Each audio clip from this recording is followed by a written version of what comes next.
Hello दोस्तों, स्वागत है आपका अपने YouTube चैनल बी ट्रैवलर पर। आज की इस वीडियो में हम आपको ले चलेंगे एकदम खास सफर पर, जहां झीलों के किनारे खड़े हैं शानदार महल और कुछ खास जगहों के नज़ारे। हाँ, हम बात कर रहे हैं हमारे प्यारे उदयपुर की। उदयपुर, जिसे हम झीलों का शहर कहते हैं, यहाँ की खूबसूरती और शांति आपको एक अलग ही दुनिया में ले जाएगी। यहाँ की राष्ट्रीय महल, भव्य किले और यहाँ के रंगीन बाजार सब मिलकर यहाँ आने वाले लोगों का एक यादगार सफर बनाते हैं। राजस्थान के इस शहर को पूर्व का वेनिस भी कहा जाता है। उदयपुर चारों ओर से सुंदर अरावली पहाड़ियों से घिरा हुआ है, जो इसे एक ब्यूटीफुल और गॉर्जियस टूरिस्ट प्लेस भी बनाता है। उदयपुर राजस्थान में वेकेशन सेलिब्रेट करने के लिए बेस्ट प्लेस है। हनीमून के लिए जाना हो, फैमिली वेकेशन पर जाना हो या फिर फ्रेंड्स के साथ घूमना हो, तो उदयपुर की एक अमेजिंग ट्रिप एक बार तो जरूर करनी चाहिए। यहाँ पर आपको attractive beautiful lakes, famous temples and सुंदर पैलेसेस भी देखने को मिलेंगे और यहाँ पर खूबसूरती देखने लायक रहती है।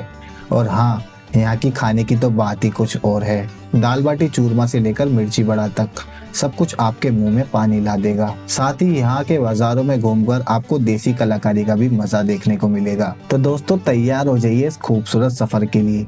आज की इस वीडियो में हम आपको उदयपुर ट्रिप से जुड़ी हुई सभी तरह की जानकारी देने की कोशिश करेंगे, जैसे कि आप उदयपुर कैसे जाएं, उदयपुर में कहाँ ठहरे और कितने बजट में ठहरे, उदयपुर में खाने पीने की क्या व्यवस्था रहेगी, उदयपुर में आप कहाँ कहाँ पर घूमने के लिए जा सकते हैं और उदयपुर कैसे घूमने के लिए जा सकते हैं। साथ ही साथ दोस्तों, हम आपको ये भी बताएंगे कि उदयपुर घूमने आने का बेस्ट टाइम कौन सा रहेगा एंड उदयपुर ट्रिप को कंप्लीट करने में आपका कितना खर्चा आएगा। लेकिन दोस्तों, उसके लिए आपको वीडियो को बिना स्किप किए एंड तक देखना होगा।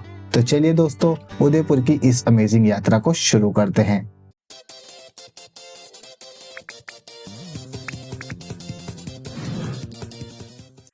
दोस्तों, सबसे पहले बात करते हैं कि आप उदयपुर तक कैसे पहुंच सकते हैं। उदयपुर तक आप बस, ट्रेन या फ्लाइट के थ्रू पहुंच सकते हैं। अगर आप बस के थ्रू उदयपुर तक पहुंचना चाहते हैं तो आपको दिल्ली, गुजरात और राजस्थान के कुछ शहरों से डायरेक्ट बस की सुविधा मिल जाती है। आप इन बसेस के थ्रू आसानी से उदयपुर तक पहुंच सकते हैं। दिल्ली से उदयपुर की दूरी 655 किलोमीटर की है। दिल्ली से उदयपुर के लिए आपको बस की टिकट प्राइस 600 रुपए से 800 रुपए तक की रहती है। एंड अगर आप ट्रेन के थ्रू उदयपुर तक पहुंचना चाहते हैं तो आपको भारत के कई बड़े शहरों से उदयपुर रेलवे स्टेशन तक के लिए डायरेक्ट ट्रेन से काफी अच्छी कनेक्टिविटी देखने को मिल जाती है। एंड अगर आप फ्लाइट के थ्रू उदयपुर तक पहुंचना चाहते हैं तो आप उदयपुर एयरपोर्ट तक बाय फ्लाइट आ सकते हैं। दोस्तों, आपको उदयपुर तक के लिए भारत के कुछ शहरों से डायरेक्ट फ्लाइट की सुविधा मिल जाती है। एंड अगर आपको उदयपुर एयरपोर्ट तक के लिए डायरेक्ट फ्लाइट नहीं मिलती है तो आप जयपुर एयरपोर्ट तक बाय फ्लाइट आ सकते हैं। एंड जयपुर से उदयपुर की दूरी लगभग 390 किलोमीटर की है, जिसे आप जयपुर से बसेस एंड टैक्सी के थ्रू पूरा कर सकते हैं। दोस्तों, अगर आप उदयपुर तक बाय रोड आना चाहते हैं तो आप आ सकते हैं, बिकॉज उदयपुर तक आने के लिए आपको रोड की काफी अच्छी कंडीशंस देखने को मिल जाती है। तो चलिए दोस्तों, अब आप उदयपुर तक पहुंच जाएंगे तो अब बात कर देते हैं कि आप अपने ठहरने की व्यवस्था कहाँ पर कर सकते हैं। उदयपुर पहुंचने के बाद आप अपने ठहरने की व्यवस्था उदयपॉल में कर सकते हैं, जो कि उदयपुर बस स्टैंड के पास में ही स्थित है। यहाँ पर आपको होटल 1000 रुपए से लेकर 2000 रुपए तक में मिल जाएंगे। एंड यहीं से आपको स्कूटी रेंट पर भी मिल जाती है, जिसके प्राइस 400 रुपए से लेकर 500 रुपए तक रहते हैं पर डे के हिसाब से। एंड आपको पहले यहाँ पर 2000 रुपए जमा कराने होते हैं स्कूटी रेंट पर लेते समय, और आधार कार्ड भी आपको जमा कराना होगा। एंड दोस्तों, याद रखिएगा आपके पास लाइसेंस होना जरूरी है, इसलिए ट्रिप के दौरान लाइसेंस जरूर रख कर लाएं। या फिर आप टैक्सी हायर करके भी सभी प्लेसेस की साइट सीइंग के लिए जा सकते हैं। एंड दोस्तों, अगर उदयपुर में खाने पीने की व्यवस्था की बात कर लें तो यहाँ पर आपको इजीली हर जगह पर खाने पीने की कोई समस्या नहीं होने वाली है। एंड यहाँ पर आपको एक नॉर्मल थाली की कॉस्ट 150 रुपए से लेकर 250 रुपए तक की आएगी। तो चलिए दोस्तों, सबसे पहले बात करते हैं कि आप सभी प्लेसेस पर कैसे घूमने के लिए जा सकते हैं। दोस्तों, हम ये ट्रिप डे बाय डे के हिसाब से जानेंगे। डे 1 में आप सबसे पहले सिटी पैलेस के लिए जा सकते हैं। सिटी पैलेस उदयपुर राजस्थान का एक ऐतिहासिक महल है, जो अपनी भव्यता और शानदार वास्तुकला के लिए जाना जाता है। ये महल उदयपुर की झीलों के किनारे पर स्थित है और इसे मेवाड़ के महाराजाओं ने बनवाया था। ये पैलेस काफी शानदार दिखता है। सिटी पैलेस के अंदर एक म्यूजियम भी है, जो कि राजपूत कला और संस्कृति के कुछ बेहतरीन चीजों को दिखाता है, जिसे आप जरूर देखने के लिए जा सकते हैं। म्यूजियम के अंदर कलरफुल पेंटिंग से लेकर राजस्थानी महलों में पाए जाने वाले कुछ खास वस्तुएं भी हैं। म्यूजियम में जाने की टिकट एडल्ट्स के लिए 400 रुपए तक की रहती है और बाकी सभी उम्र के लिए और स्टूडेंट्स के लिए कुछ इस तरह से रहती है। सिटी पैलेस सुबह 9 बजे से शाम 5:30 बजे तक खुला रहता है। एंड सिटी पैलेस में कई तरह के दरवाजे हैं, जिन्हें पोल कहा जाता है। एंड यहाँ पर अंदर आपको रेस्टोरेंट एंड शॉप्स भी देखने को मिलेंगी। और ये जगह फोटोग्राफी करने के लिए एकदम खास जगह है। सिटी पैलेस इतना खूबसूरत है कि यहाँ पर आकर आपको काफी अच्छा फील होगा। ये इतना बड़ा है कि यहाँ पर आप पैदल भी घूम सकते हैं या फिर आप बैटरी कार के थ्रू भी घूम सकते हैं, जिसके चार्जेस कुछ इस तरह से रहते हैं। एंड यहाँ पर अच्छे से समय बिताने के बाद आप सिटी पैलेस के पास में स्थित जगदीश टेम्पल के लिए जा सकते हैं। जगदीश मंदिर उदयपुर का एक फेमस मंदिर है जो अपनी अद्भुत वास्तुकला और धार्मिक महत्व के लिए जाना जाता है। यह मंदिर शहर के केंद्र में सिटी पैलेस के निकट ही स्थित है और यह मंदिर भगवान विष्णु को समर्पित है। जगदीश मंदिर का निर्माण सन 651 में महाराणा जगत सिंह प्रथम द्वारा किया गया था। यह मंदिर हिंदू धर्म के शिल्पकला का उत्कृष्ट उदाहरण है। जगदीश मंदिर काफी भव्य है। मंदिर की दीवारों और स्तंभों पर की गई नक्काशी देखने लायक है, जो इसे एक अद्वितीय रूप देती है। यह मंदिर दोपहर के समय में बंद रहता है, तो आप मॉर्निंग में यहाँ पर आएंगे तो आपके लिए बेटर होगा। दोस्तों, आप जगदीश मंदिर जरूर आएं। इसकी भव्यता, धार्मिकता और सांस्कृतिक महत्व आपको एक अमेजिंग एक्सपीरियंस देगी। एंड उसके बाद आप पिछोला लेक के लिए जा सकते हैं, जो कि पास में ही है। पिछोला लेक उदयपुर की सबसे फेमस एंड ब्यूटीफुल लेक्स में से एक है।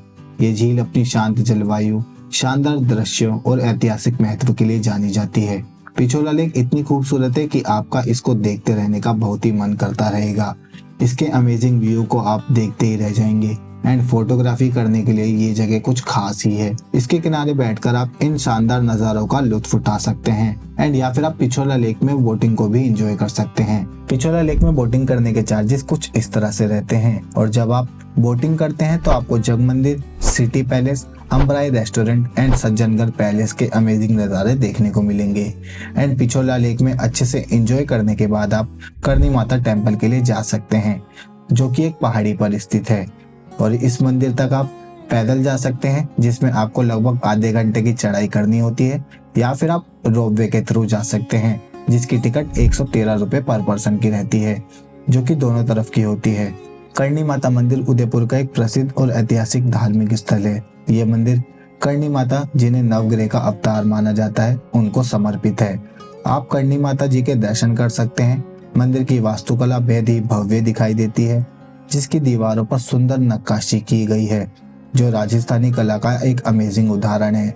यहाँ का मुख्य गर्भगृह बहुत ही आकर्षक है, जहाँ माता करनी की मूर्ति स्थापित है। आपको गर्भगृह के बाहर से ऊपर से पूरे उदयपुर का अमेजिंग नज़ारा भी देखने को मिलता है, जो कि एकदम खास रहता है। और उसके बाद आप उस रात अपने होटल में वापस लौट सकते हैं, या फिर आप डिनर करने के बाद अपने होटल में जा सकते हैं। यहीं पर आपका डे 1 समाप्त होगा। एंड उसके बाद आप डे 2 में सबसे पहले सहेलियों की बाड़ी देखने के लिए जा सकते हैं, जिसमें एंट्री टिकट 20 रुपये पर पर्सन की रहती है। सहेलियों की बाड़ी उदयपुर की एक फेमस टूरिस्ट प्लेस है। बेसिकली ये एक गार्डन है जो कि काफी सुंदर दिखाई देता है। इस जगह का इतिहास ये कहता है कि ये एक ऐतिहासिक गार्डन है, जिसे महाराणा संग्राम सिंह ने सन 1710 से लेकर 1734 के बीच में बनवाया था। इस बाड़ी को महारानी और उनकी 48 सहेलियों के लिए बनवाया गया था, इसलिए इसका नाम सहेलियों की बाड़ी पड़ा। इसे मैडन्स गार्डन के नाम से भी जाना जाता है। ये गार्डन लगभग 6.5 एकड़ में फैला हुआ है, जो कि काफी सुंदर गार्डन है, जिसमें आपको ब्यूटीफुल फ्लावर्स के साथ साथ अमेजिंग फाउंटेन्स के नज़ारे भी देखने को मिलेंगे, जो इस गार्डन को और भी खूबसूरत बनाते हैं।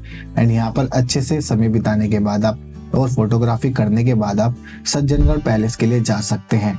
सज्जनगढ़ पैलेस, जिसे मॉनसून पैलेस भी कहा जाता है, ये उदयपुर का एक ऐतिहासिक और भव्य महल है। महल की वास्तुकला राजपूत शैली का बेहतरीन उदाहरण है, जिसमें जटिल नक्काशी और सुंदर गुंबद शामिल है। सज्जनगढ़ पैलेस एक पहाड़ी की चोटी पर स्थित है, जिससे यहाँ से आसपास के दृश्यों का अद्भुत नज़ारा देखने को मिलता है। यहाँ से फतेह सागर झील, उदयपुर शहर और अरावली पहाड़ियों का दृश्य मनमोहक होता है। विशेष रूप से सनराइज एंड सनसेट के समय यहाँ का दृश्य कुछ खास ही रहता है। सज्जनगढ़ पैलेस के चारों ओर का प्राकृतिक सौंदर्य और महल की भव्यता फोटोग्राफर्स के लिए एक खास जगह बन जाती है, और आप यहाँ पर भी अच्छे से समय बिता सकते हैं और फोटोग्राफी भी कर सकते हैं। एंड उसके बाद आप नीमच माता मंदिर के लिए जा सकते हैं।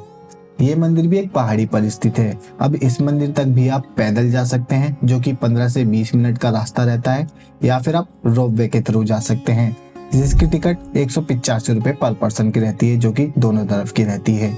नीमच माता मंदिर उदयपुर का एक प्रसिद्ध धार्मिक स्थल है, जो अपनी अद्भुत प्राकृतिक सुंदरता और आध्यात्मिक महत्व के लिए जाना जाता है।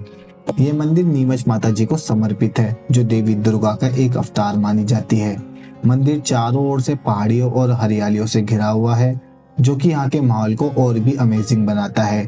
पहाड़ी से दिखने वाले दृश्यों में उदयपुर का शहर का मनोरम दृश्य शामिल है, जिसमें झीलें, हरे भरे नज़ारे और पैलेस की खूबसूरती शामिल है।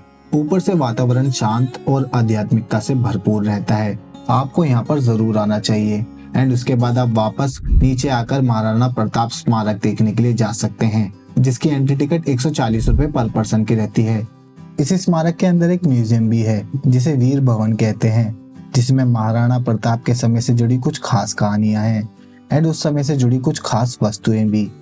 ये स्मारक महान राजपूत योद्धा महाराणा प्रताप के प्रति श्रद्धांजलि अर्पित करता है। ये स्मारक न केवल उनकी वीरता को याद करता है, बल्कि भारतीय स्वतंत्रता संग्राम के योगदान को भी सम्मानित करता है। अगर आपको इतिहास में काफी दिलचस्पी है तो आपको यहाँ पर जरूर आना चाहिए। एंड यहीं से आपको फतेह सागर लेक का अमेजिंग नजारा भी देखने को मिलेगा। एंड यहाँ पर अच्छे से समय बिताने के बाद आप पास में ही स्थित फतेह सागर लेक के लिए जा सकते हैं। फतेह सागर लेक उदयपुर की एक फेमस और खूबसूरत लेक है, जो अपनी अमेजिंग प्राकृतिक सुंदरता और सांस्कृतिक महत्व के लिए प्रसिद्ध है। ये झील उदयपुर की खास जगहों में से एक है और यहाँ पर आने वाले पर्यटकों के लिए ये एक खास जगह है। आप इस लेक के किनारे बैठकर कुछ खास टाइम स्पेंड कर सकते हैं, लेक के नज़ारों का लुत्फ उठा सकते हैं, फोटोग्राफी भी कर सकते हैं एंड यहाँ पर लेक में बोटिंग भी कर सकते हैं, जिसके चार्जेस मोटर बोट के 89 रुपीज पर पर्सन के रहते हैं एंड स्पीड बोट के 236 रुपीज पर पर्सन के रहते हैं। एंड आप इस बोटिंग को जरूर एक्सपीरियंस करें, काफी अच्छा एक्सपीरियंस रहेगा। एंड उसके बाद आप बागोर की हवेली के लिए जा सकते हैं। बागोर की हवेली उदयपुर की एक ऐतिहासिक और सांस्कृतिक जगहों में से एक है, जो अपनी अद्भुत वास्तुकला और समृद्ध इतिहास के लिए फेमस है। ये हवेली झील के किनारे पर स्थित है और इसी वजह से ये काफी खूबसूरत भी है। इसे राजपूत शैली में बनाया गया है।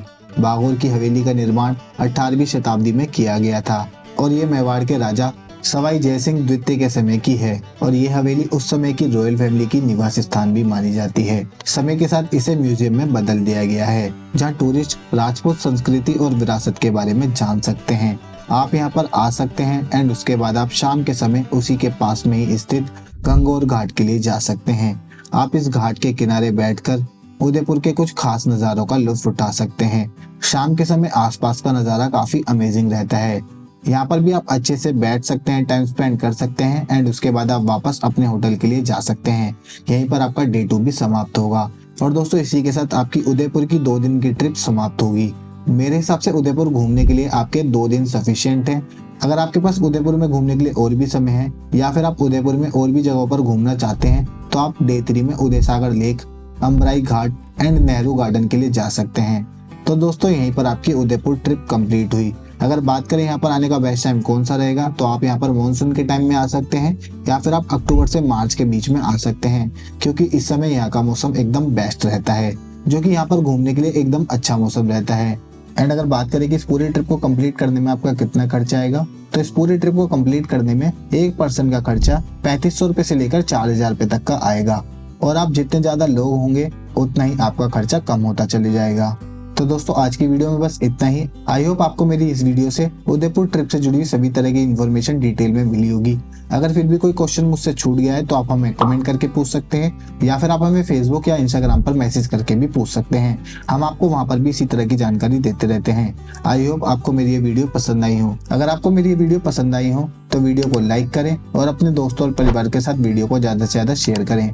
एंड ऐसी ही और वीडियोस को देखने के लिए चैनल को सब्सक्राइब करें और बेल आइकन को प्रेस करना ना भूलें, ताकि आने वाली इसी तरह की और भी वीडियोस को आप सबसे पहले देख सकें। दोस्तों, अगर आपको ये वीडियो पसंद आई हो तो वीडियो को एक लाइक तो जरूर करें, बिकॉज 1000 लाइक हमारा टारगेट है। अगर 1000 लाइक आप इस वीडियो पे करा देते हैं तो हम आपके लिए राजस्थान की और भी वीडियोस को जल्द से जल्द लेकर आएंगे। मिलते हैं एक और इन्फॉर्मेटिव वीडियो के साथ, तब तक के लिए थैंक यू सो मच। जय हिंद।